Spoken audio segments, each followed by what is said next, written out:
आज हम लोग किस टॉपिक के बारे में चर्चा करेंगे? हमारे आसपास उपस्थित विभिन्न पौधों का अवलोकन करेंगे। इसका मतलब क्या हुआ?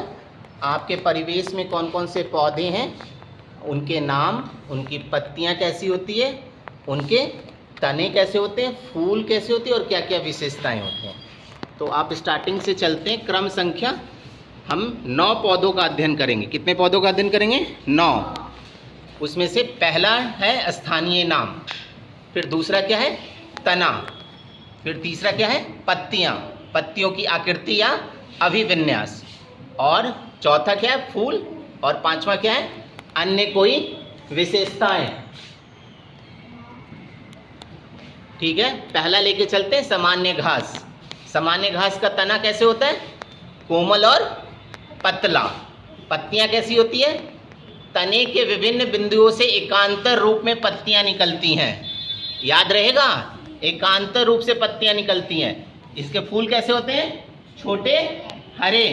कोई और विशेषताएं? हरी पत्तियां। इसे शाकाहारी जंतु अपने भोजन के रूप में प्राप्त करते हैं। अगला आइए, क्रम संख्या 2, तुलसी। कैसा होता है तना? कठोर और पतला।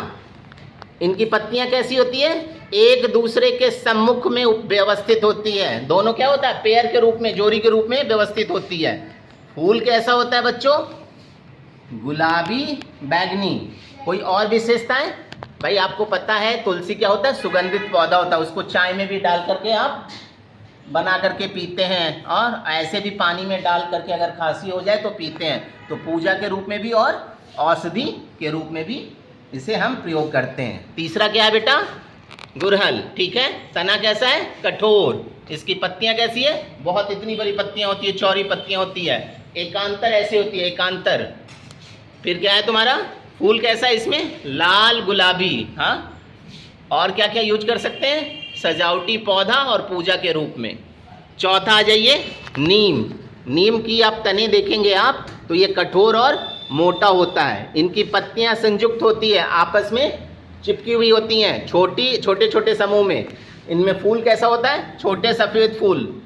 और पत्तियां कैसी होती है? खाने में कैसी लगती है? हाँ, पत्तियां कड़वी होती है। और फिर इसको छोटे छोटे दाने दाने सीड होते हैं, उसको औषधि के रूप में भी यूज करते हैं। हाँ, इससे आपका ब्लड जो होता है ना, क्या होता है? प्यूरिफाई होता है। ब्लड में अगर होता है, शुद्ध होता है ब्लड। उसके बाद आ जाइए गुलाब। गुलाब सबने देखा है? Yes sir. इसके तने कठोर और कांटेदार, कांटा लगा रहता है। गुलाब, अगर गुलाब लोगे तो उससे बचा करके। फिर उसकी पत्तियां कैसी है? जोरी में, और किनारे कांटेदार होती है। इसके रंग कैसे होते हैं? लाल, गुलाबी, सफ़ेद। फूल के रूप में, और तने में कांटे होते हैं। इसकी विशेषताएं। छठे पे आ जाइए, आम। आम आ जाइए। आम कैसा होता है? कठोर और, बेटा बात नहीं करेंगे, आम कैसा होता है? कठोर और मोटा। पत्तियां कैसी होती है? छोटी और एकांतर। कैसा रंग होता है? हल्के पीले रंग का। फल के रूप में हम खाते हैं, बहुत मज़ा आता है।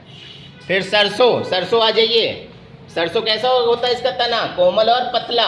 इसकी पत्तियां कैसी होती हैं? पत्तियां चौड़ी और एकांतर होती है। पीले रंग का फूल होता है, और इसे तेल के रूप में हम प्रयोग करते हैं घरों में, सरसों का तेल सब्जी बनाने में। फिर गेंदा। गेंदा कैसा होता है? इसका तना कोमल। इसकी पत्तियां छोटी और एकांतर। इसमें फल कैसे होते हैं? पीले। और ये पूजा के में उपयोग किया जाता है, भगवान पे अर्पण किया जाता है। उसके बाद लास्ट में आ जाएगा मनी प्लांट। मनी प्लांट कैसा होता है? कोमल और लतेदार होती है, ऐसे ऊपर चढ़ जाती है। दिल के आकार की पत्तियां होती हैं, ऐसे करके, ऐसे दिल के आकार की पत्तियां। ये इसमें फूल नहीं होता है। और ये कैसा होता है? सजावट के रूप में घर के बाहर हम लगा सकते हैं, गमले में, या बॉटल में पानी डाल के भी लगा सकते हैं, टेबल पे रख सकते हैं। ठीक है, तो आपने देखा आज हमारे आसपास उपस्थित विभिन्न पौधों का अवलोकन। आप इसे जाकर घर पे एक बार जरूर रिवीजन करेंगे, वीडियो देखेंगे, और आपको समझ में आ जाएगा। जब भी आपको रिवीजन करना होगा आप इस वीडियो को देख सकते हैं, और अगर कॉपी में कुछ गलतियां होगी तो आप इसमें से देख करके उसे क्या कर सकते हैं? समझ सकते हैं और उसको सही कर सकते हैं। ठीक है, अगली वीडियो में फिर आपसे मुलाकात होगी। ठीक है, तब तक के लिए राम राम। तब तक के लिए राम राम। लाइक करें, सब्सक्राइब करें और थंबनेल पे आप ज़रूर दबा करके रखें, जिससे कि आपको अगली वीडियो समय पे मिल सके, और कमेंट करना ना भूलें। धन्यवाद आपका। ठीक है बेटा, लो।